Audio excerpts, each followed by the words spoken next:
Madam గారి స్వాగత వచనాలు.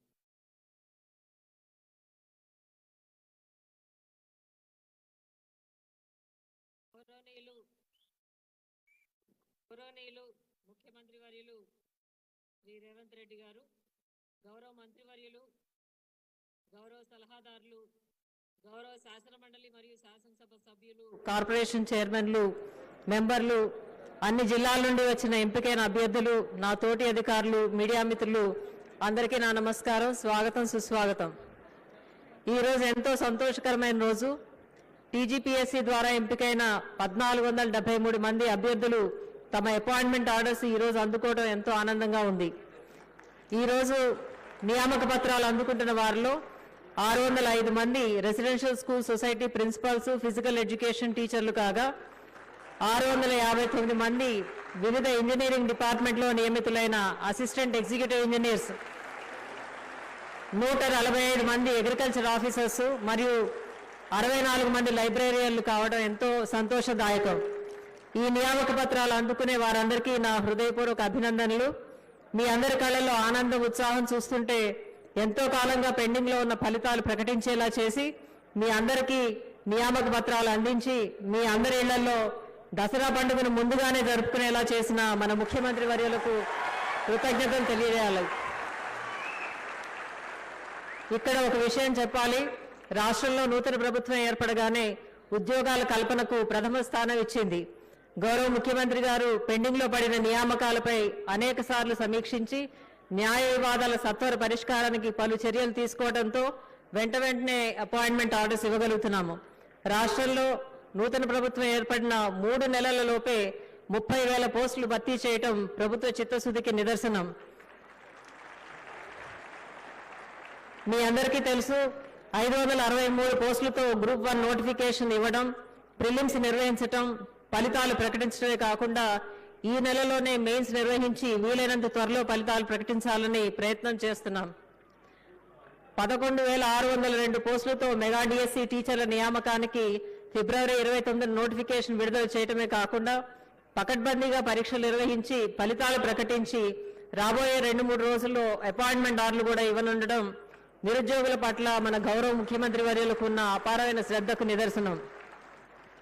ఈరోజు నియామక పత్రాలు అందుకుంటున్న ప్రతి ఒక్కరికి హృదయపూర్వక శుభాకాంక్షలు, అభినందనలు. మీరందరూ బాగా పనిచేసి ప్రజలకు సేవ చేయడంతో పాటు ప్రభుత్వానికి మంచి పేరు తీసుకురావాలని ఆశిస్తూ ముగిస్తున్నాను. జై హింద్.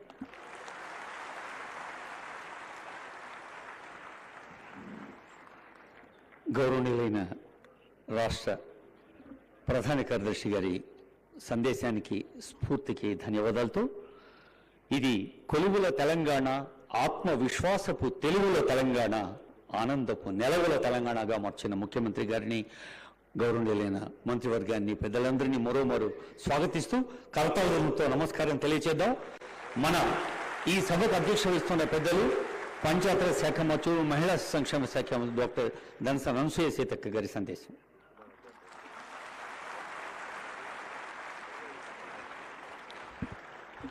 చాలా రోజులుగా మీరందరూ ఎదురు చూస్తున్నటువంటి కొలువులు అపాయింట్మెంట్ ఆర్డర్స్ రూపంలో మీకు అందరినీ ఈరోజు ప్రజాపాలకుడు మరి గౌరవనీయులు మన ముఖ్యమంత్రి శ్రీ రేవంత్ రెడ్డి గారి ఆధ్వర్యంలో వారి చేతుల మీదుగా ఈరోజు మరి assistant engineers RWS and PR, అదేవిధంగా agriculture officers, physical education teachers and librarians టోటల్గా మరి 1473 మంది ఈరోజు మరి అపాయింట్మెంట్ ఆర్డర్స్ తీసుకుంటున్న మీ అందరికీ కూడా శుభాకాంక్షలను తెలియజేస్తూ వేదిక మీద ఉన్నటువంటి పెద్దలందరూ కూడా, మా మంత్రివర్గ సోదరులు, ఇతర పెద్దలు, పత్రికా మీడియా సోదరులు, మన డిపార్ట్మెంట్ హెడ్స్ అందరికీ కూడా హృదయపూర్వక నమస్కారాలు, ధన్యవాదాలు తెలియజేస్తా ఉన్నాను.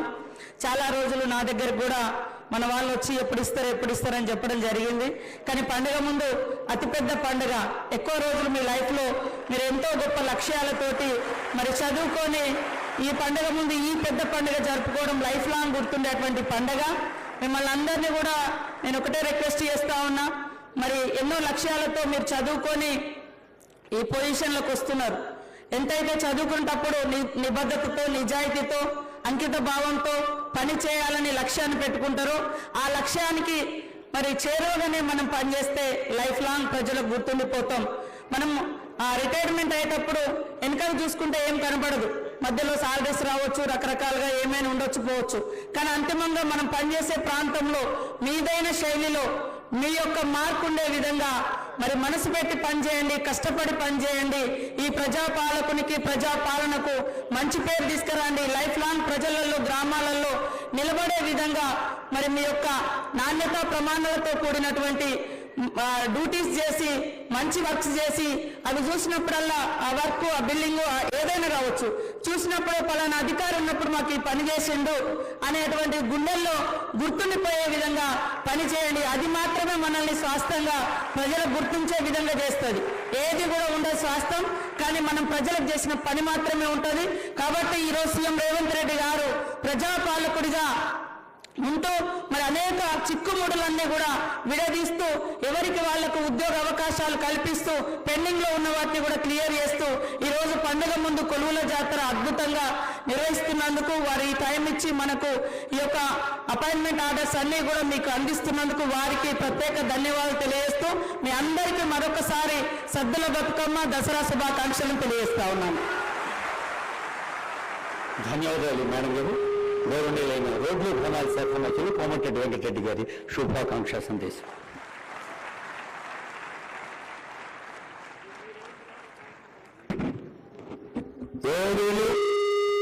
మన ప్రియతమ ముఖ్యమంత్రి రేవంత్ రెడ్డి గారి చేతుల మీదుగా అపాయింట్మెంట్ ఆర్డర్ తీసుకొచ్చడానికి వచ్చిన యువ ఇంజనీర్లను ముందుగా అభినందిస్తూ కార్యక్రమం పాల్గొంటున్న సహచార మంత్రివర్యులు, వేదిక పైన ఎమ్మెల్యేలు, మీ అందరూ అధికారులకు, చీఫ్ సెక్రటరీ గారికి మీ అందరికీ కూడా నమస్కారం తెలియజేసుకుంటూ ముందుగా మీ అందరికీ దసరా శుభాకాంక్షలు తెలియజేసుకుంటూ దసరా ముందు మన గౌరవ ముఖ్యమంత్రి గారి కానుకగా 2022 సంవత్సరంలో నోటిఫికేషన్ స్టార్టింగ్ లో అంటే 2022 డిసెంబర్లో నోటిఫికేషన్ ఇచ్చి దాని పక్కన పడితే ముఖ్యమంత్రి గారు బాధ్యత చేపట్టిన తర్వాత ఒక్కొక్కటి న్యాయపరమైన సలహాలు కానీ పరిష్కారాలు చూసుకుంటూ ఇవాళ దాదాపు 50,000 వరకు ఫిలప్ చేసుకుంటూ ముందుకు పోతున్న తరుణంలో మీ అందరూ కూడా ఈరోజు దసరా ముందు మీరు ఇంజనీర్గా అపాయింట్మెంట్ ఆర్డర్ వారి చేతుల మీద తీసుకుంటున్న సందర్భంగా మీ అందరూ కూడా ఒక రిక్వెస్ట్ చేస్తున్నాం. ఈ ప్రభుత్వం చెప్పిన విధంగా ఖాళీలను భర్తీ చేస్తూ ఇంకా ఎన్ని ఖాళీలు ఉన్నా అన్ని భర్తీ చేసుకుంటూ జాబ్ క్యాలెండర్ కూడా ముఖ్యమంత్రి గారు రిలీజ్ చేసి దానికి తోడు మిగతా 25 లక్షల మంది యువకులు చదువుకున్న వాళ్ళు ఉన్నారు. వారికి ఏం చేయాలి? గత 10 సంవత్సరాలు ఉన్న తెలంగాణలో ఏమైనా ఆలోచించడం అప్పుడున్న ప్రభుత్వం. కానీ గౌరవనీయులు మన ముఖ్యమంత్రి గారు స్కిల్ యూనివర్సిటీ అని ఈరోజు పెద్ద క్యాంపస్ తీసుకుని సంవత్సరానికి 10,000 మంది ఆనంద్ మహేంద్ర అని ప్రముఖ యూనివర్సిటీకి దాని చైర్మన్ గా పెట్టి స్కిల్ యూనివర్సిటీతో పాటు మీ అందరూ కూడా ఇంజనీరింగ్ చదువుకున్న సబ్జెక్ట్ నాలెడ్జ్ ఉంటుంది, కానీ మీ ప్రాక్టికల్ లేక మీ సెలెక్ట్ కాలేకపోతుంది. 2-3 లక్షల ప్రభుత్వ ఉద్యోగాలు ఫిలప్ చేయడమే కాదు, ప్రతి నిరుద్యోగికి ఉపాధి కల్పించే లక్ష్యంతో స్కిల్ యూనివర్సిటీ ఏర్పాటు చేసే ఆలోచనతో ముందుకు పోతున్న మా ముఖ్యమంత్రి గారికి, మా మంత్రివర్గానికి, మా ప్రభుత్వానికి మంచి పేరు వచ్చే విధంగా మీ అందరికీ ఎప్పుడే ఇస్తున్న ఇంజనీర్లు అంటే ఒక రోడ్ వేసి ఒక బ్రిడ్జ్ కట్టేసి ఒక కాలువమైన ఇంజనీర్లు కాదు. మీరు కట్టే పని, మీరు చేసే పని నాణ్యత ఉన్నదా లేదా, 24 గంటలు మీరు ఏ పని చేసినా దాన్ని క్వాలిటీ మెయింటైన్ చేస్తూ అది రాత్రైనా సరే పని జరిగే సమయంలో మీరు అక్కడ ఉండాలి. అసిస్టెంట్ ఇంజనీర్ ముఖ్యం. డీలు ఈల కంటే అసిస్టెంట్ ఇంజనీరే క్వాలిటీ చెక్ చేసేవాడు. కానీ ఈ రోజుల్లో చూస్తున్నాం, ఒకటే సలహా ఇస్తున్నాను. ఎందుకంటే ఇటీవల చూస్తున్నాము ఇంజనీర్లు విచారణకు హాజరవుతుందంటే ఎంత బాధ అనిపిస్తుందో మీరు చూడండి.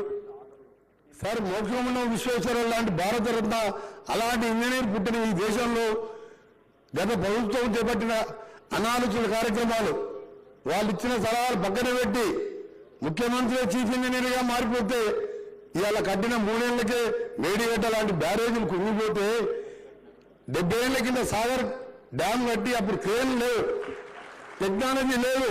పెద్ద పెద్ద బండరాళ్ళు పాలమూరు లేబరు బండరాళ్ళతో డ్యామ్ కడితే ఇప్పటికి ఎక్కడ గీత కూడా పడలే. అది కట్టిన ఇంజనీర్లను మీరు వాళ్ళని ఆదర్శంగా తీసుకోండి. కాళేశ్వరం కట్టి ఇంజనీర్లను కాదు. మీ అందరికీ మళ్ళా చెప్తున్నాను నువ్వు, ఎందుకంటే ఆయన అప్పుడు చెప్పేవాడు అంతా నేనే మొత్తం ఇంజనీర్ నేనే ఈ ప్రపంచంలోనే వింటా అన్నాడు. కుంగిపోయిన తెల్లారేమన్నాడు, ఒక పోలీస్ ఆఫీసర్ స్టేట్మెంట్ ఇప్పించినాడు, ఇదో విద్రోహ చర్య అన్నాడు. ఆఖరికి బయటపడ్డది. విద్రోహ చర్య అయితే బాంబులు పెడితే పైకి లేస్తుంది కానీ కిందికి పోతుంది ఎక్కడన్నా. అలాంటివి చేసి ప్రజలని మోసం చేసి 1,50,000 కోట్లు ఖర్చు పెట్టి ఆ భారం మన మీద మోసిపోయింది. అందుకని మీ ఇంజనీర్లకు మీకు సలహా ఇస్తూ మీకు మాకు కూడా మాది ఎమ్మెల్యే అయినా మినిస్టర్ అయినా ముఖ్యమంత్రి మన ముఖ్యమంత్రి గౌరవనీయులు 10 ఏళ్లలో ప్రతిరోజు ఆదివారం లేదు శనివారం లేదు ప్రతిరోజు హైదరాబాద్ ఉంటే సెక్రటరియట్కి వస్తారు, ఇంటి దగ్గర ఉంటే ఎవరైనా కలుస్తారు. గత ముఖ్యమంత్రి గారు 10 ఏళ్లలో 10 సార్లు కూడా సెక్రటరియట్ రాలే. అంటే పనిచేసే ప్రభుత్వానికి మాటల ప్రభుత్వానికి చేయండి. మీది ఉదాహరణ తీసుకోండి, ఇంజనీర్లది 2022 అంటే 3 ఏళ్ళు అయింది మీకు ఎగ్జామ్ కండక్ట్ చేసి. ఇవాళ అపాయింట్మెంట్ ఆర్డర్లు అది కూడా కాంగ్రెస్ ప్రభుత్వం వచ్చింది కాబట్టి, ఇంకా లేకపోతే ఇంకా 5 ఏళ్ళు పెండింగ్ ఉంటుండే మీకు. రేపు పొద్దున కేటీఆర్ గారు అంటారు, ఇక కేటీఆర్ గారు ట్విట్టర్లో పెడతాడు, మేము అంతా రెడీ చేసాం ఆర్డర్లు ఇచ్చినట్టాడు. మీకు వచ్చి 10 ఏళ్ళు అయింది. మా ముఖ్యమంత్రి గారు ఏ ఆర్డర్ ఇచ్చినా మీరే చేసినామంటారు. నువ్వు 2 ఏళ్ల కింద అంటే 3 ఏళ్ల కింద ఎగ్జామ్ పెట్టి 2 ఏళ్ళు అధికారం ఉన్నావు కదా, అప్పుడు ఎందుకు ఈ పరిష్కరించలే? చిన్న చిన్న సమస్యలు ఎందుకు పరిష్కరించలే? ఇలా ఆర్ఎండ్బీలో చూస్తున్నాను నేను మినిస్టర్గా. 10 నెలలకెళ్ళి 5 మండలాలకు అసిస్టెంట్ ఇంజనీర్ ఉంటాడు. ఇలా 156 మంది సెలెక్ట్ చేసుకున్నాం. 8 డేస్కి వెళ్ళి నాట్లో ట్రైనింగ్ కూడా ఇచ్చేసినాం. ఇక్కడ ఆర్ఎండ్బీ వాళ్ళు ఉన్నారా మన ఇంజనీర్లు? మీకు అందరూ 8 డేస్కి వెళ్ళి ట్రైనింగ్ అయిపోయిందా? ఓరియంటేషన్ క్లాసెస్ తీసుకున్నాం కదా, నేను కూడా దగ్గరుండి మీకు ట్రైనింగ్ ఇప్పించినాం కదా. మన ఆంధ్రప్రదేశ్ ఉండి ఇంజనీర్గా ఉండి సివిల్ ఇంజనీర్గా ఉండి ఐఏఎస్ వచ్చిన దేశంలో మొట్టమొదటి ఐఏఎస్ ఆఫీసర్ ఇంజనీరింగ్కి వెళ్ళి ఐఏఎస్ వచ్చిన ఆయన ఒక్కరికే, అది ఫస్ట్ అండ్ లాస్ట్. ఆయనను కూడా పిలిపించి మీకు ట్రైనింగ్ ఇప్పించినాం. అందుకని మీ అందరూ కూడా మరొకసారి బెస్ట్ ఆఫ్ ద చెప్పకు, మీరు పనిచేసే వాళ్ళకి డ్యూటీ కాదు. మాకు కూడా టైమింగ్స్ ఏం లేవు. మినిస్టర్కైనా సీఎం గారైనా ఎమ్మెల్యే అయినా అర్ధరాత్రి ఎవరు వచ్చినా మేము లేచి పనిచేస్తాం. మీ ఇంజనీర్స్ కూడా ఎప్పుడెప్పుడో ఒక్కడ వర్క్ నడుస్తున్నా ఆ సైట్ ఇన్స్పెక్షన్ చేస్తూ క్వాలిటీ చెక్ చేస్తూ 1:2, 2:4, 1:1.5, 3 ఆ రేషియో కూడా మేము చూడాలి. ఎందుకంటే కట్టినప్పుడే కొట్టుకుపోతున్నాయి. ఆ క్వాలిటీ చెక్ చేయనంత వరకు మనం అనగాదు. ఇంజనీర్ అంటే దేశాన్ని నడిపించేది ఇంజనీర్లు. ఫ్లైట్లో ఇంజన్ అయినా, ట్రైన్ ఇంజన్ అయినా, రోడ్లు వేసినా, బ్రిడ్జ్ కట్టినా, ఇరిగేషన్ కెనాల్ కట్టినా దేశానికి వెన్నుముక లాంటి వారు ఇంజనీర్లు. అందుకనే ఇంజనీర్ల మీద బాధ్యత ఎక్కువ ఉంది. మేము శాంక్షన్ చేయగానే క్వాలిటీతో పనిచేసి 100 సంవత్సరాలైనా చెక్కు చేయకుండా ఉండాలి. మరొకసారి మోక్షగుండం విశ్వేశ్వరయ్య గారు హైదరాబాద్ 1905లో వరదలు వచ్చినప్పుడు అప్పుడు నిజాం గారు వారు పిలిపిస్తే గండిపేట దగ్గర ఈసా నది ఉండే చిన్నది, అక్కడ గండిపేట రిజర్వాయర్ కట్టించి హైదరాబాద్ వరదలు వచ్చినా ఇబ్బంది లేకుండా ఉండాలని ఆ రోజు విశ్వేశ్వరయ్య గారి ప్లాన్తోనే అది కట్టిండు. ఆ మూసి తెలంగాణ నది మూసి వికారాబాద్లో పుట్టి దామర్చర్ల మండలంలో కృష్ణా నదిలో కలిసే ఏకైక తెలంగాణ రివర్, అది ఒరిజినల్ తెలంగాణ రివర్. ఇవాళ మురికి కూపంగా మారిపోయి దాంతో చుట్టుపక్కల ఉన్న వాళ్ళే కాదు, హైదరాబాద్, రంగారెడ్డి, నల్గొండలో 1 కోటి మంది ఆరోగ్యాలు, క్యాన్సర్లు, లంగ్ ఇన్ఫెక్షన్లు వస్తుంటే దాన్ని ఒక ఛాలెంజ్గా తీసుకున్న ముఖ్యమంత్రి గారు దాని మీద మాట్లాడుతున్నాడంటే వీళ్ళు ఎక్కడ చదువుకుంటారా? ఆయన గుంటూరుకి వెళ్ళి అమెరికా పోయినట్టుగా నాకు డౌట్ అయిందంటే గుంటూరులోనే చదువుకున్నట్టు, అమెరికా పోనట్టు. నేను అహ్మదాబాద్ రివర్ పోయినసారి ఎంపీగా స్టాండింగ్ కమిటీ మెంబర్గా గాంధీ ఆశ్రమం తర్వాత సబర్మతి ఇష్టం పక్క నుంచి పోతుంటుంది. మేమందరం ఎంపీలో పోయి ఆ నీళ్ళు తాగినాం. అది స్వీట్ డ్రింకింగ్ వాటర్ లా ఉన్నది. అహ్మదాబాద్లో మోడీ గారు ఉన్నప్పుడు దాన్ని ఖర్చు పెట్టి చేసుకోవచ్చు, నమామి గంగా చేయొచ్చు. ఇక్కడ బీజేపీ మాత్రం మూసిని ముట్టుకుంటూ ఊక్కునే లేదని కిషన్ రెడ్డి గారు మాట్లాడతారు.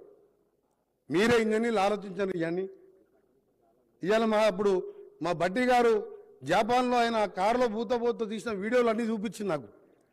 మధ్యలోకి సిటీ మధ్యలోకి వెళ్ళి రివర్ ఎట్లుందంటే ఒక ప్యూర్ రివర్ లాగా దాన్ని చేయాలని ముఖ్యమంత్రి గారు ఆలోచన చేస్తే దాని మీద కూడా రాజేదంటే వాళ్ళకి ఏంటంటే ఈ తెలంగాణ అభివృద్ధి చెందే అవసరం లేదు. అధికారం ఏంటంటే ఫ్రస్ట్రేషన్లో మాట్లాడుతున్నాం. అందుకనే నేను వాళ్ళ గురించి పక్కన పెట్టి ఏదేమైనా సరే గౌరవ ముఖ్యమంత్రి గారు, క్యాబినెట్ మినిస్టర్లం, ఎమ్మెల్యేలం మనమందరం మీరందరూ కూడా కలిసి తెలంగాణని ప్రపంచ పటంలో రీజనల్ రింగ్ రోడ్ అనే దాన్ని ఇలా ముఖ్యమంత్రి గారు ఛాలెంజ్గా తీస్తూ ఎప్పుడు రివ్యూ చేపిస్తూ మాతోని దాన్ని ఇవాళ half of the Telangana cover అయ్యే విధంగా ఈరోజు త్వరలోనే టెండర్లు పిలిపించి దాన్ని కూడా ప్రపంచ పటంలో హైదరాబాద్ ఉండే విధంగా చేయడానికి మీ ఇంజనీర్ల పాత్ర కూడా అవసరం. కాబట్టి మీరు కూడా ప్రభుత్వాన్ని సహకరిస్తూ ముందుకు పోవాలని మరొకసారి మీరెవరైనా మాట్లాడినా మీరు ఒక్కటే ప్రశ్నించాలి. 3 ఏళ్ల కింద ఎగ్జామ్ పెట్టి ఎందుకు నువ్వు ఆర్డర్లు ఇవ్వలేదు? ఇవాళ ఈ ముఖ్యమంత్రి ఈ ప్రభుత్వం వచ్చినాక మీ చేతికి ఆర్డర్లు వచ్చి మీకు రేపో మాపో పోస్టింగ్లు వచ్చి ఉద్యోగాలు చేయబోతున్నారు. మీ ఉద్యోగాన్ని మీరు బాధ్యతగా భావించాలని. ఉద్యోగం అంటే ఏదో మీ ఖర్చులకు వెళ్ళడానికి కాదు, నీ ఫ్యామిలీ మెయింటైన్ చేయడానికి కాదు, ఈ దేశాన్ని, దేశ భవిష్యత్తుని ప్రపంచంలో మన తెలంగాణ అంటే రోల్ మోడల్గా ఉండే విధంగా పనిచేయాలని తెలియజేసుకుంటూ సెలవు తీసుకుంటున్నాను. జై హింద్. Thank you sir. ఇప్పుడు కొత్త భవితకు చిరునామా రాస్తున్న పండుగ సందర్భం ఆనరబుల్ సీఎం గారి చేతుల మీదుగా నియామక పత్రాల అందుకోవటం కోసం సిద్ధంగా ఉన్నారు. లాంఛనంగా ఈ వేదికపై కొందరే నియామక పత్రాలు అందుకుంటున్నా రాష్ట్ర వ్యాప్తంగా వేలాది కుటుంబాలకు పండుగ ఆనందాన్ని ఇస్తున్న సందర్భం. ముందుగా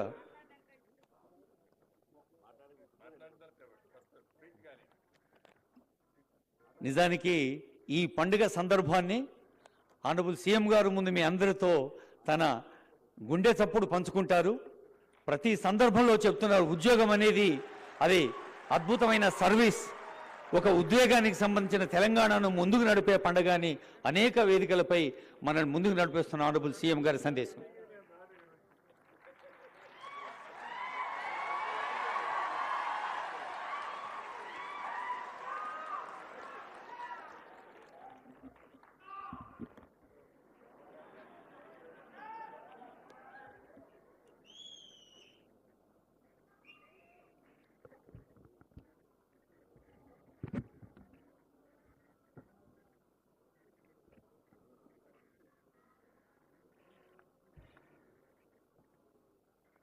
మిత్రులారా,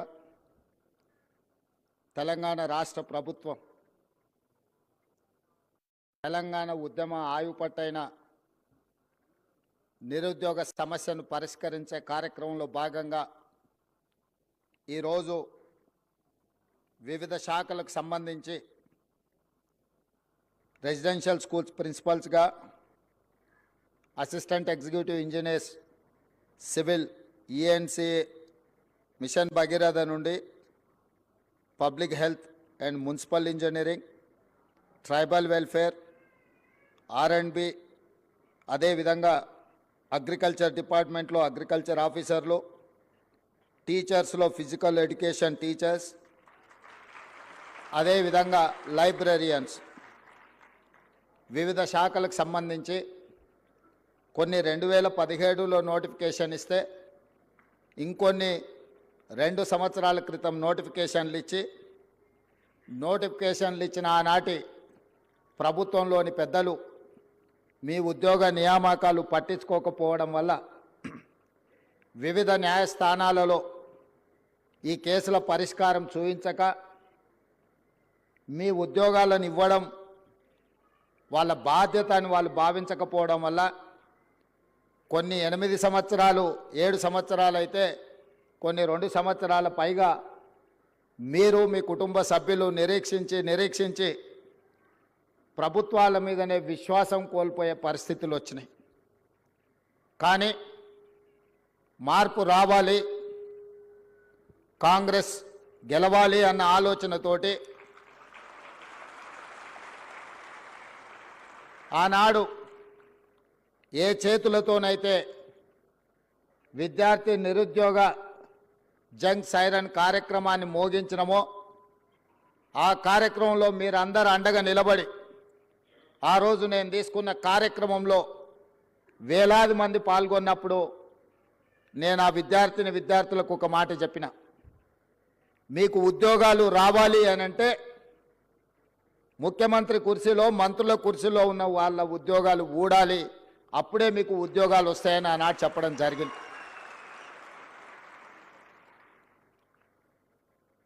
మా మాట మీద ఉన్న నమ్మకంతో మీరందరు కష్టపడి తండాలలో, గూడాలలో, మారుమూల పల్లెల్లో మీ తల్లిదండ్రులను, మీ కుటుంబ సభ్యులను, మీ నాయనమ్మ తాతలను, మీ అమ్మమ్మల్ని, తాతల్ని అందరినీ ఈ ఒక్కసారి మా కోసం ఓటేయండి, ఇది మా భవిష్యత్తు, మా భవిష్యత్తులో మేము ఆనందంగా ఉండాలి అని అంటే ఈ ఒక్కసారి మేము అడిగినట్టుగా ఓటేయండి అని చాలామంది విద్యార్థులు గ్రామాలలో కాంగ్రెస్ పార్టీ కార్యకర్తలు, నాయకులు కాకపోయినా వాళ్ళకంటే ఎక్కువగా శ్రమించి ఇల్లు తిరిగి మా కాంగ్రెస్ పార్టీ శాసనసభ్యులను ఆనాడు గెలిపించడం జరిగింది. అందుకే ఈ తెలంగాణ రాష్ట్రంలో 65 మంది శాసనసభ్యులను గెలిపించుకొని పక్కా ప్రభుత్వాన్ని ఏర్పాటు చేసి డిసెంబర్ 7, 2023 నాడు ఎల్బీ స్టేడియంలో వేలాది మంది సమక్షంలో మా కుటుంబ సభ్యుల కళ్ళల్లో ఆనందం చూస్తూ మేమందరం ముఖ్యమంత్రిగా, మంత్రులుగా ప్రమాణ స్వీకారం చేపట్టడం జరిగింది. ఏ ఎల్బీ స్టేడియంలో మాకు ఉద్యోగాలు వచ్చి మేము బాధ్యతలు తీసుకున్నప్పుడు మా కుటుంబ సభ్యులు ఎంత సంతోషంగా ఉన్నారో, కొన్ని సంవత్సరాల నుంచి నియామకాలు జరగక, ఉద్యోగ ఉపాధి అవకాశాలు లేక లక్షలాది మంది నిరుద్యోగ యువకులు నిరాశ చెందుతున్న సందర్భంలో మా మంత్రివర్గం ఆలోచన చేసి సంవత్సరాల కొద్దీ వాయిదా పడుతున్న ప్రభుత్వ ఉద్యోగాలను 90 రోజుల్లోనే 30,000 ఉద్యోగాలు వాళ్ళ తల్లిదండ్రుల కళ్ళల్లో ఆనందం చూసే విధంగా, వాళ్ళ కుటుంబ సభ్యులు సంతోషపడే విధంగా అదే ఎల్బీ స్టేడియంలో 31,000 మంది నిరుద్యోగులకు ఉద్యోగ నియామక పత్రాలు మేము అందించడం జరిగింది. అదే కాకుండా ఈనాడు పండుగ ముందు చాలామంది అన్నారు, పండుగ వస్తుంది, తెలంగాణలో పెద్ద పండుగ, అందరు పండుగ కార్యక్రమాలలో బిజీగా ఉంటారు, ఈ నియామక కార్యక్రమాలు ఇప్పుడు పండుగ ముందు చేపడితే వస్తారో రారో, పండుగ అయినాక చేపడదామని నాకు సూచన చేశారు. నేనన్నా, ఈ తెలంగాణకు అత్యంత పెద్ద పండుగ దసరా పండుగ, ప్రతి కుటుంబంలో సంతోషం చూడాలి, వాళ్ళ నియామక పత్రాలు అందించి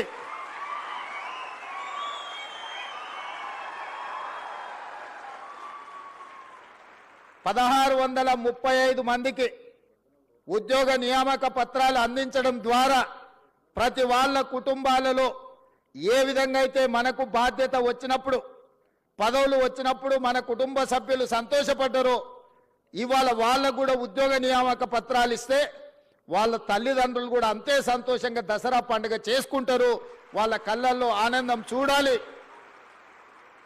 ఉద్యోగాలు వచ్చిన వాళ్ళే కాదు, వాళ్ళ తల్లిదండ్రులను కూడా ఈ కార్యక్రమానికి ఆహ్వానించండి, శిల్ప కళావేదికలో ఏర్పాటు చేయండి అని చెప్పి మా అధికారులకు ఆదేశించడం జరిగింది.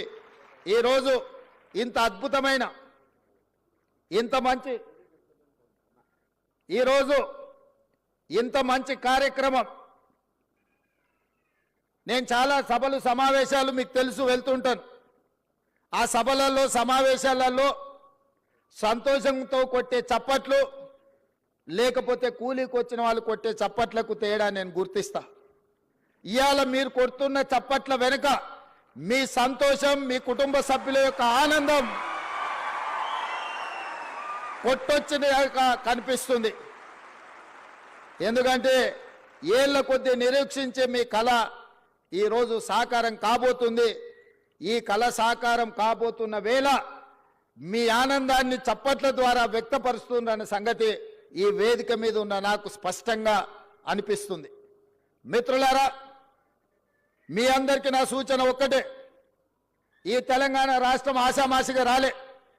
ఈ తెలంగాణ రాష్ట్రం మీలాంటి వేలాది లక్షలాది మంది విద్యార్థిని, నిరుద్యోగ యువకులు ఉద్యమాలు చేసి వందలాది మంది పిల్లలు ఆత్మ బలిదానాలు చేసుకుంటే రాష్ట్రాన్ని తెచ్చుకున్నాం. ఆ రాష్ట్ర సాధనలో ఇంధనంగా పనిచేసిందే నిరుద్యోగ సమస్య. తెలంగాణ వెనుకబాటుతనం, తెలంగాణను వెనుక వేయబడ్డది. తెలంగాణ పునర్నిర్మాణంలో తెలంగాణ బిడ్డలు భాగస్వాములు కావాలన్న ఆలోచనతోటి లక్షలాది మంది విద్యార్థులు యూనివర్సిటీలు వదిలి ఉద్యమ బాట పట్టి తెలంగాణ రాష్ట్రాన్ని సాధించుకున్నాం. ఆ సాధించుకున్న తెలంగాణ రాష్ట్రంలో ఈరోజు తెలంగాణ భవిష్యత్తును తీర్చిదిద్దడానికి మీరందరూ ఈరోజు ప్రతిన చేయబోతున్నారు. ఈ తెలంగాణ నిర్మాణంలో మీరు భాగస్వాములు కాబోతున్నారు. ఇది బాధ్యత. ఇది బాధ్యతనే కాదు, ఇది ఒక భావోద్వేగం. నేను ప్రతి ఉద్యోగ నియామకాల సందర్భంగా నేను చెప్తున్నా, ఇది ఉద్యోగం కాదు, ఇది భావోద్వేగం. ఈ తెలంగాణ నిర్మాణంలో మనం భాగస్వాములం అవుతున్నాం. ఏ విధంగా అయితే ముఖ్యమంత్రి నాకు ఒక భావోద్వేగమో, ఏ విధంగా అయితే లక్షలాది మందికి రాని అవకాశం ఈరోజు నాకు ముఖ్యమంత్రి వచ్చిందో, ఈరోజు ఇంజనీర్లుగా మీకు కూడా లక్షలాది మంది విద్యార్థులు పోటీ పడితే మీరు ఎన్నికైనరు. మీ బాధ్యతను మీరు మరవద్దు. ఈ ఉద్యోగాన్ని ఉద్యోగంలాగా కాకుండా భావోద్వేగంగా భావించండి. ఈ తెలంగాణ నిర్మాణంలో మీరు భాగస్వాములు కాబోతున్నారు. తెలంగాణ భవిష్యత్తు నిర్మాణంలో ఈ ఇంజనీర్లదే కీలకమైన బాధ్యత. పెద్దలు కోమటిరెడ్డి వెంకటరెడ్డి గారు చెప్పినట్టు మీరు బాధ్యతాయుతంగా వ్యవహరించండి. ఎవరిని ఆదర్శంగా తీసుకోవాలో మీ కళ్ళ ముందలో ఉన్నాయి. బాక్రానంగల్ డ్యామ్ నుంచి నాగార్జున సాగర్, శ్రీశైలం, శ్రీరామ్ సాగర్ వరకు పండిత్ జవహర్లాల్ నెహ్రూ గారి సమయంలో మొదటి ప్రధానమంత్రి కట్టిన ప్రాజెక్టులు ఎన్ని వర్షాలు, వరదలు, తుఫాన్లు, ఉప్పెనలు వచ్చినా నిటారుగా నిలబడి ఆ నాణ్యత అక్కడ కళ్ళ ముందు కనిపిస్తుంది. ఆ రోజు సాంకేతిక నైపుణ్యం లేదు, ఈ యంత్ర సామాగ్రి లేదు. మనుషులనే పెట్టి సంవత్సరాల కొద్దీ అక్కడ క్యాంపులేసి అక్కడ కూర్చొని నిర్మాణం చేసి ఇవాళ ఈ తెలంగాణను నిర్మించడం జరిగింది. ఇదే కాదు, మోక్షగుండం విశ్వేశ్వరయ్య 1908లో హైదరాబాదు నగరాన్ని వరదలు వచ్చి ఉప్పెనై కమ్మేసి వేలాది మందిని పొట్టన పెట్టుకున్నప్పుడు ఆ వరదల్ని నియంత్రించడానికి ప్రపంచంలో ఉండే ఇంజనీర్లందరినీ కూడా వారు సంప్రదించడం జరిగింది. అందులో మోక్షగుండం విశ్వేశ్వరయ్యను వారు నియమిస్తే వారు ఈరోజు నిర్మించిన man made wonders Osman Sagar, Himayat Sagar, మనం ముద్దుగా పిలుచుకునే గండిపేట నుంచి మొదలు పెడితే పురాణపూర్ బ్రిడ్జ్ల వరకు ఈరోజు హైదరాబాదు నగరంలో ఆనాడు ఈ వరదల్ని, అనంతగిరి కొండల్లో నుంచి వచ్చే వరదల్ని నియంత్రించడం ద్వారా, నిలువరించడం ద్వారా గండిపేట, ఉస్మాన్ సాగర్లను నిర్మించి ఖాళీ నీళ్ల కోసమే కాదు వాటిని తాగునీటి వనరులుగా మార్చి లక్షలాది మంది హైదరాబాద్ ప్రజలకు దాహార్తిని తీర్చడానికి మోక్షగుండం విశ్వేశ్వరయ్య నిర్మించిండు. వారు ఇంజనీర్ కాబట్టే, క్వాలిటీ కలిగిన ఇంజనీర్ కాబట్టే అలాంటి గొప్ప మ్యాన్ మేడ్ వండర్స్ను, అద్భుతాలను నిర్మించి మనకిచ్చిండు. 115 సంవత్సరాలైనా మొన్న ఎండాకాలంలో గోదావరి, కృష్ణలో కరువు వచ్చి ఎండిపోయి తాగునీటి సమస్య ఏర్పడ్డప్పుడు హైదరాబాదు నగర దాహార్తిని తీర్చింది ఉస్మాన్ సాగర్. అదేవిధంగా ఈ గండిపేట్, ఈ ప్రాజెక్టులు ఆ రోజు మాకెందుకులే అని, లేదా ఏ 10 ఏళ్ళుంటే చాలను కట్టినుంటే ఇవాళ మనకు ఈ పరిస్థితిలో మన ఆదుకుంటుండేనా? ఇవాళ మీరు ఆలోచన చేయండి. అద్భుతమైన నిర్మాణాలు ఆనాడు కట్టిన ఇంజనీర్లు, ఉస్మానియా యూనివర్సిటీ కావచ్చు, లేకపోతే హైకోర్టు కావచ్చు, ఉస్మానియా హాస్పిటల్ కావచ్చు, ఈరోజు నడుస్తున్న అసెంబ్లీ కావచ్చు, ఇట్లా చెప్పుకుంటూ వెళ్తే హైదరాబాదులో అద్భుతమైన నిర్మాణాలు ఏవైతే ఉన్నాయో ఈ హైదరాబాద్కి ఒక చారిత్రాత్మకమైన కట్టడాలను అందించి 100 సంవత్సరాలు ఈ కాలాన్ని తట్టుకొని నిలబడ్డ చార్మినార్ లాంటివి ఇంజనీర్లు కట్టబట్టి, నాణ్యత ఉండబట్టే ఇవాళ అవన్నీ ఉన్నాయి. మీరు చార్మినార్ నుంచి ఉస్మానియా యూనివర్సిటీ వరకు కట్టిన ఇంజనీర్లను ఆదర్శం తీసుకుంటారా? ఉస్మాన్ సాగర్, హిమాయత్ సాగర్ను నిర్మించిన ఇంజనీర్లను ఆదర్శం తీసుకుంటారా? నాగార్జున సాగర్, శ్రీశైలం, శ్రీరామ్ సాగర్ కట్టిన ఇంజనీర్లను ఆదర్శంగా తీసుకుంటారా? నిజాం సాగర్ను కట్టిన ఇంజనీర్లను ఆదర్శంగా తీసుకుంటారా? నిజాం షుగర్ నిర్మించిన ఇంజనీర్లను ఆదర్శంగా తీసుకుంటారా? లేకపోతే కాళేశ్వరం కట్టిన వాళ్ళని ఆదర్శంగా తీసుకుంటారా? మీరు ఆలోచన చెయ్యండి. ఈ ప్రభుత్వం వచ్చినాక గత 10 ఏళ్లలో నిర్మించినవి ఏవైనా సరే ఎక్కడికైనా వెళ్దాం, ఇవాళ మాటలు మాట్లాడుతున్న మంత్రులకు నేను సూటిగా సవాలు విసురుతున్నా. మీరు కట్టిన డబుల్ బెడ్రూమ్ ఇండ్ల దగ్గరికి పోదామా? మీరు వేసిన రోడ్ల దగ్గరికి పోదామా? మీరు నిర్మించిన అమరవీరుల స్తూపం దగ్గరికి వెళ్దామా? ఈరోజు మేము కూర్చుంటున్న సచివాలయానికి మీరు వస్తారా? లేకపోతే 1,00,000 కోట్లు ఇప్పటికే కాంట్రాక్టర్లకు బిల్లులు చెల్లించిన కాళేశ్వరం, మేడిగడ్డ, సుందిల్ల, అన్నారం బ్యారేజ్ల దగ్గరికి వెళ్దామా? మీరే కడితిరి, మీరే మింగుతిరి, మీరు ఉండగానే కూలిపాయి. ఇప్పటికీ డిపిఆర్ లేదు, డీటెయిల్ ప్రాజెక్ట్ రిపోర్ట్ లేకుండా ఒక చిన్న గుడిసేసుకున్నా. ఇవాళ రేపు మనం ఒక మేస్త్రిని పిలిచి, అయ్యా 2 అర్రల గుడిసే వేయదలుచుకున్నా కట్టెలు ఎంత పడుతుంది, సొప్పు ఎంత పడుతుంది, ఒకవేళ స్లాబ్ వేయదలుచుకుంటే సిమెంట్ ఎంత పడుతుంది, స్టీల్ ఎంత పడుతుంది, కంకర ఎంత పడుతుంది, ఖర్చు ఎంత అవుతుందని మనం అంచనా వేసుకుంటాం. ఒక్క అర్ర ఇల్లు కట్టుకోవాలన్నా, చిన్న పాండప పెట్టుకోవాలన్నా ఒక ప్రాజెక్టు రిపోర్ట్ తీసుకుంటాం మనం. అవునా?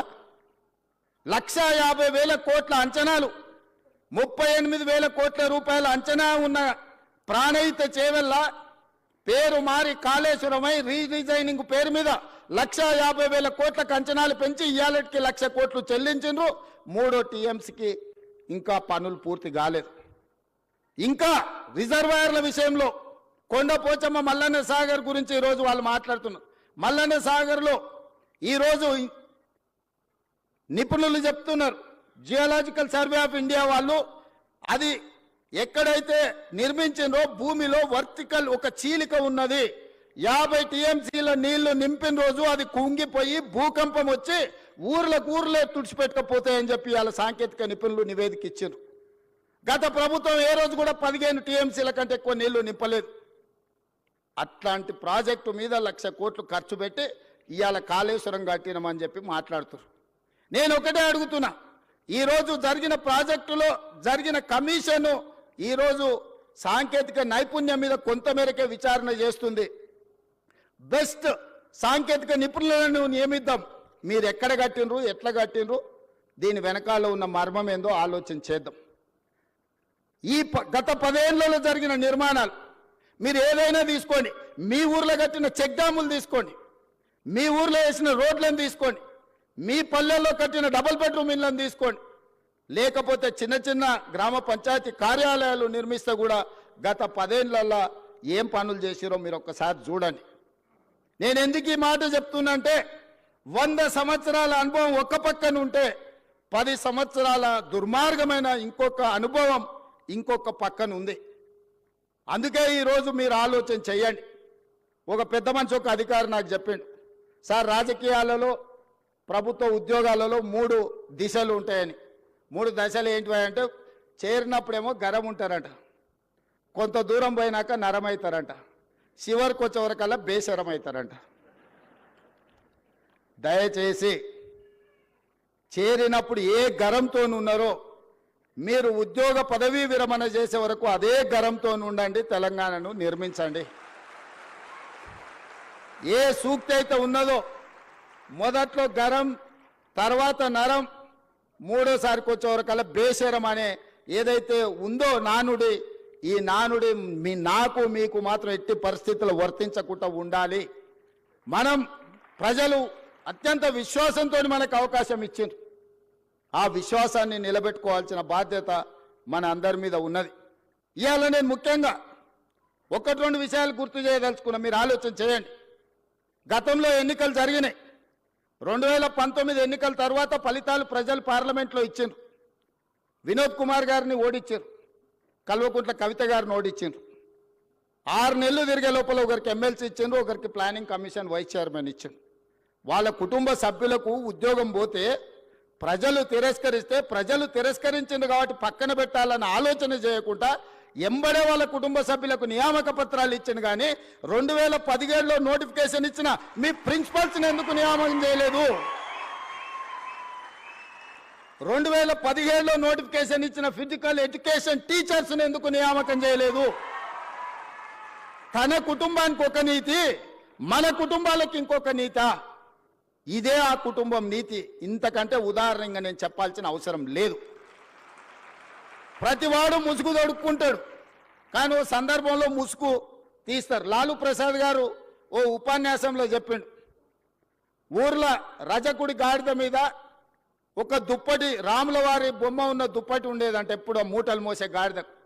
అది ఊర్లో ఎవరు చేనులో మేయడానికి పోయినా అక్కడ ఆ చేను వాళ్ళు కొట్టకపోను చూడంగానే దండం పెట్టేదని. గాడిద ఏమనుకున్నదంటే నాకు ఇంత గౌరవం ఉంది, ఈ మొత్తం ఏ గడ్డి అయినా మేయొచ్చు అని ఊరి మీద పడి తింటా ఉన్నది. ఓ రోజు ముళ్ళ చెట్ల నుంచి పోతుంటే ఆ పైన వేసిన బొంత మీద ఉన్న రాముడి బొమ్మ ఉన్న బొంత ఆ చెట్టుకు తగిలి అది బయటికి పోయింది. గాడిద చేనులకు పోయి మెయ్యంగానే దుడ్డు కర్ర తీసుకొని కొడితే నడ్డి ఇరిగింది. ఎందుకు చెప్తున్నా అంటే ఆయనకు కూడా తెలంగాణ ఉద్యమం అనే ఒక ముసుగు రక్షణ కవచం కొంతకాలం ఉన్నది. ఆ తెలంగాణ ఉద్యమం కోసం మీరు అందరు చేతులెత్తి దండం పెట్టారు. అది వారి గొప్పతనం అని వారు అనుకుంటున్నారు. అది తెలంగాణ ఉద్యమం యొక్క గొప్పతనం, విద్యార్థిని నిరుద్యోగ యువకుల యొక్క త్యాగం. ఇవాళ ముసుగు తొలగింది కాబట్టి ముఖం చెల్లక ఆయన ఎక్కడున్నాడో ఇక ఈ పిల్లలు రోడ్ల మీద పడి నోటుకొచ్చింది మాట్లాడుతున్నారు. 10 ఏళ్లలో మీరు చేపట్టని నియామకాలు 10 నెలల లోపల ఈరోజు 60,000 ఉద్యోగ నియామకాలు. రేపు 9 తారీఖు నాడు ఎల్బీ స్టేడియంలో 11,063 టీచర్ల ఉద్యోగ నియామక పత్రాలు అందించడం ద్వారా తండాలలో, గూడాలలో, మారుమూల పల్లెల్లో ఉన్న పేదల పిల్లలకు విద్యను అందించాలి, పాఠశాలలు ప్రారంభించాలి. దళితులు, గిరిజనులు, ఆదివాసీలు, బలైన వర్గాలు, మైనార్టీల పిల్లలు విద్యకు దూరం కావద్దు అని 11,063 మంది టీచర్ల నియామకాలు దసరా కంటే ముందు 9 తారీఖు నాడు సాయంత్రం 4 గంటలకు ఇవ్వబోతున్నాము. ఇది మా చిత్తశుద్ధి, ఇది మా బాధ్యత. నేను గొప్ప అనుకోవడం లేదు, ఇది బాధ్యత అనుకుంటున్నా. ఎందుకంటే తెలంగాణ నిర్మాణంలో పిల్లలు చదువుకున్నప్పుడే ఇవాళ మీరైనా మేమైనా ఈ వేదిక మీద ఇక్కడికి రాగలిగినామంటే మనం చదువుకోవడం వల్ల, ప్రభుత్వ పాఠశాలల్లో టీచర్లు మనకు చదువులు చెప్పడం వల్ల. 90% ఇక్కడికి వచ్చిన వాళ్ళు గవర్నమెంట్ స్కూల్లో చదువుకున్న వాళ్ళు నాకు తెలిసినంత వరకు. ఇలా పాఠశాలలు మూసేస్తే ఏమవుతుంది తెలంగాణ రాష్ట్రం? ఒక్కసారి ఆలోచన చేయండి. ఒక్కరోజైనా బాధ్యతతో ఆలోచన చేసిండు ఆయన? ఒక్కరోజైనా అసెంబ్లీలో చర్చ జరిగిందా? ఈ ప్రభుత్వం వచ్చినాక తెలంగాణ అసెంబ్లీలో చర్చలు మీరు చూస్తున్నారు కదా, బాజాబ్తా చర్చ పెడుతున్నాం కదా, మాకేం దాపరికం ఉంది? ఇవాళ మీరు ఇంజనీర్లు చాలా వరకు మున్సిపల్ కార్పొరేషన్లో కూడా మీరు చేయబోతున్నారు. మీ చేతుల మీద ఒక అద్భుతం జరగబోతుంది.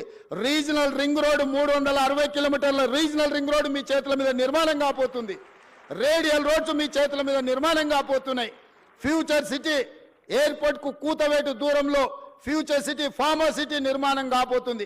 మీ చేతుల మీద మూసీ రివర్ డెవలప్మెంట్ ఫ్రంట్ ఎవరు అడ్డం వచ్చినా నిర్మించి 55 కిలోమీటర్ల మూసీ రివర్ డెవలప్మెంట్ ఫ్రంట్ మీ చేతుల మీదుగా నిర్మించి ప్రపంచానికి ఆదర్శంగా నిలబెడతాం.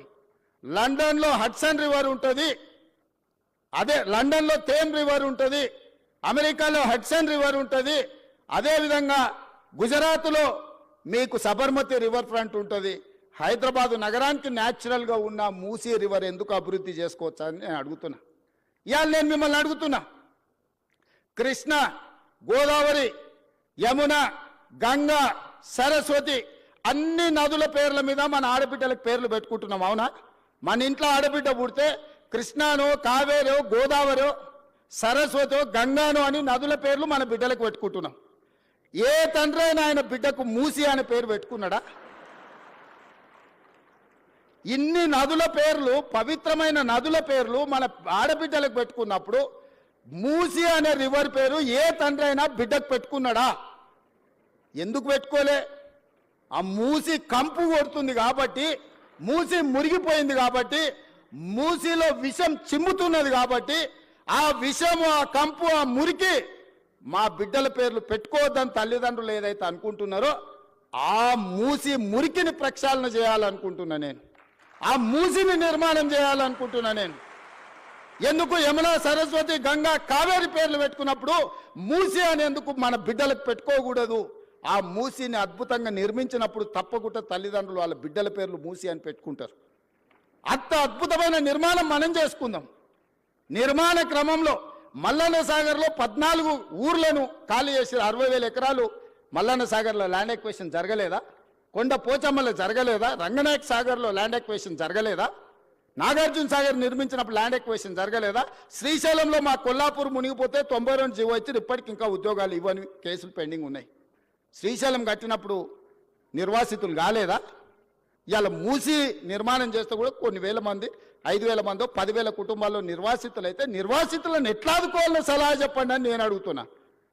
ఈరోజు భూసేకరణ జరిగేటప్పుడు మూసి నిర్మాణానికి భూమి తీసుకునేటప్పుడు మల్లన్న సాగర్ల భూ నిర్వాసితులను నువ్వు పోలీసులతో కొట్టించి గుర్రాలతో తొక్కించి కొట్టినావు కదా.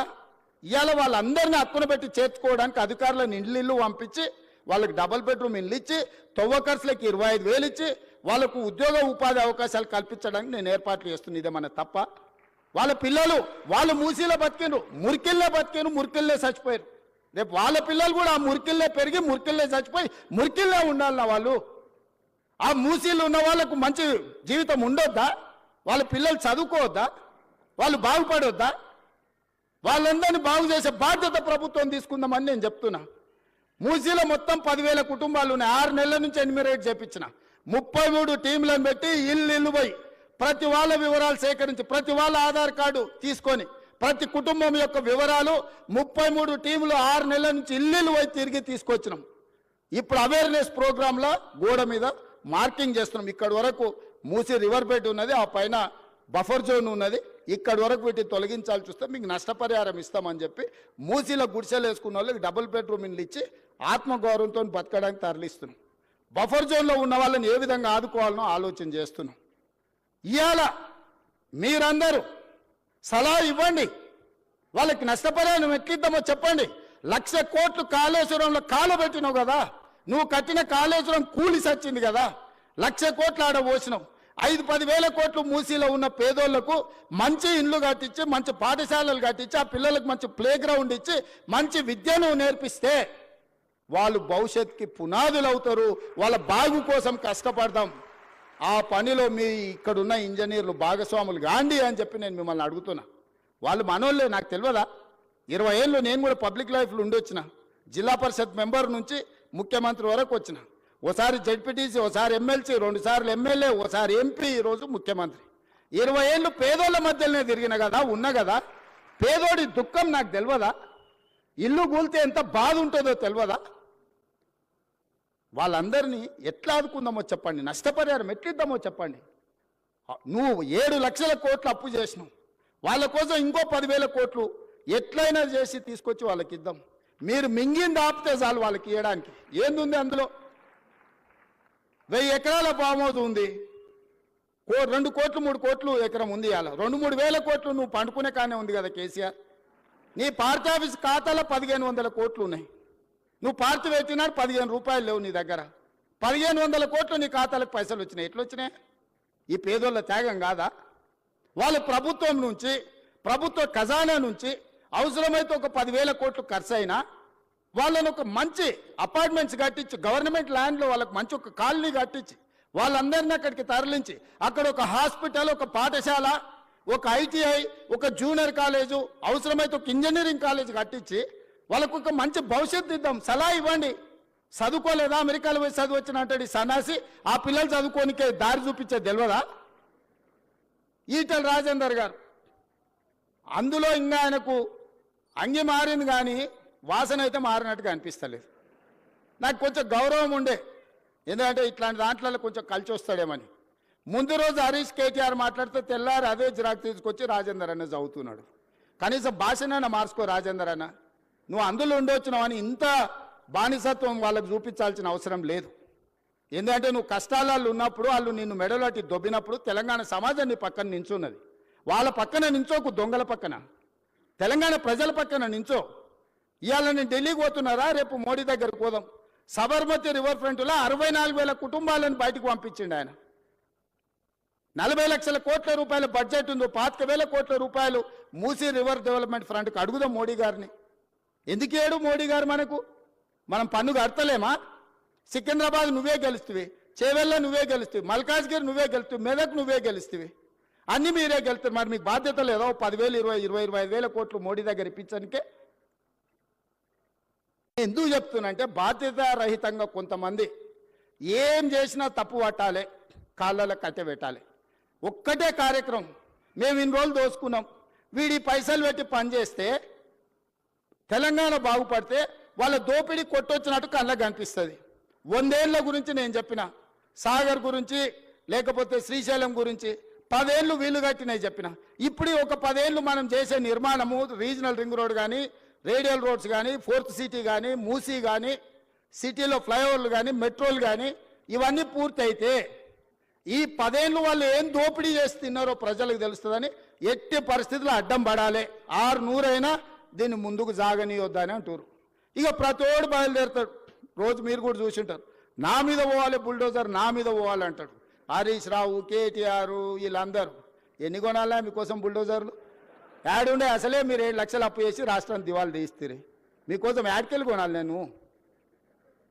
వాళ్ళని ఏం లేదబ్బా, ఒకటే వస్తే మూసి అంచుపంచునున్న వాళ్ళకి, నా దోస్తులకు అందరికి ఒకటే సూచన, పట్టుకొని వారం రోజులు ఆనే కూసబెట్టురు మూసీలో.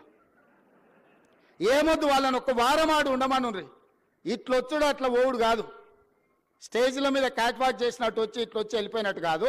ఒక వారం రోజులు హరీష్ రావును, కేటీఆర్ను, రాజేందర్ను ఆ మూసి అంచున పేదోళ్ళు ఉన్న కాడ ఒక వారం వాళ్ళని ఆడు ఉంచుర్రి.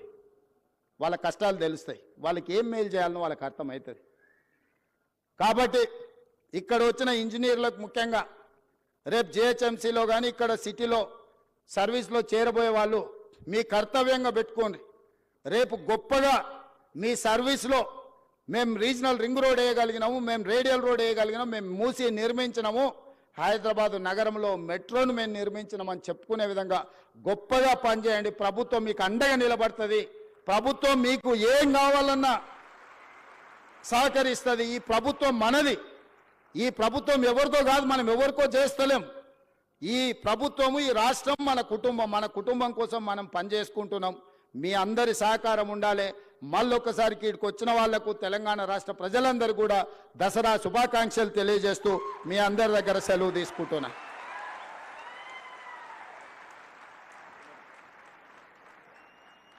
ప్రతి కుటుంబం ఆనంద కదంబంగా కావాలని ఆనరబుల్ సీఎం గారు ఇప్పుడు కొన్ని నియామక పత్రాలను అందజేస్తారు. ముందుగా ఈ కిరణ్ కుమార్, తెలంగాణ మహాత్మా జ్యోతిబా పూలే వెనుకబడిన తరగతుల విద్యా సంస్థలు. ఈ కిరణ్ కుమార్ తర్వాత Jalagam Kotesh, residential education institute సంబంధించిన జలగం కోటేష్. ఆ తర్వాత Sangani Rajasekhar, AE civil, mission Bhagiratha Sangani Rajasekhar.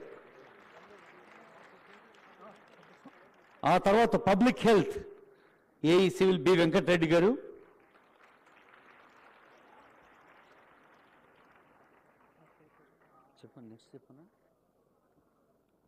Machine Bhagiratha token గా ఒకరికి, పబ్లిక్ హెల్త్ నుంచి ఒకరు. ఇప్పుడు గిరిజన సంక్షేమ శాఖ ముదినేని సుమన్, తర్వాత జాదవ్ సందీప్, తర్వాత ఎస్ శరత్ కుమార్. వివిధ ప్రభుత్వ విభాగాల్లో సివిల్ ఇంజనీర్స్గా సేవలు అందించబోతున్న యువ తెలంగాణ సేవకులు.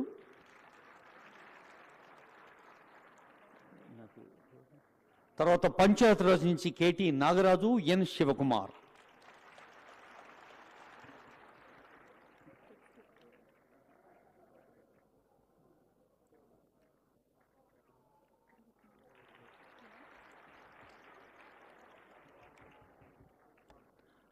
తర్వాత R&B నందిగారి భానుప్రకాష్.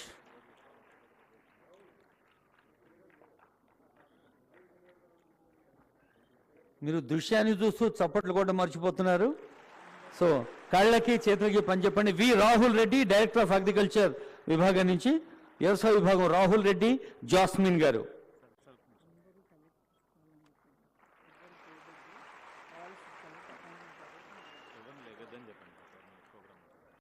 తర్వాత ఇంటర్మీడియట్ విద్యా విభాగం నుంచి బండా శంకర్ గారు.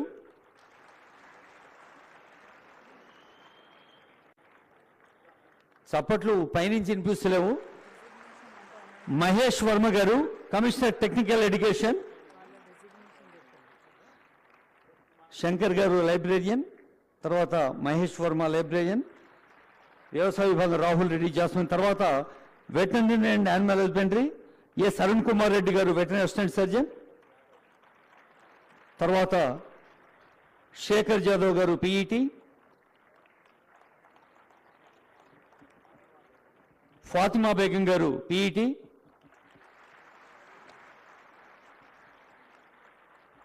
తర్వాత మరొక పీఈటీ రత్నం శ్రీనివాస్ గారు, తర్వాత మేకల రాహుల్ కృష్ణ గారు. బహుశా ఇప్పుడు అందరికీ కలిసి ప్రతిధ్వనించేలా చప్పట్లు కొట్టి, ఇందాకే ముఖ్యమంత్రి గారు అన్నారు ప్రతి ఇంట దసరా పండుగ అని. ఎవరు దయచేసి అందరూ మీ సీట్లలో కూర్చోండి. అందరికీ అపాయింట్మెంట్ ఆర్డర్స్ ఇస్తాను, సీనియర్ ఆఫీసర్స్ యొక్క instructions. May I now request Sri Vikar Raju IAS, Special Chief Secretary to Government Transport, Roads and Buildings, to propose vote of thanks.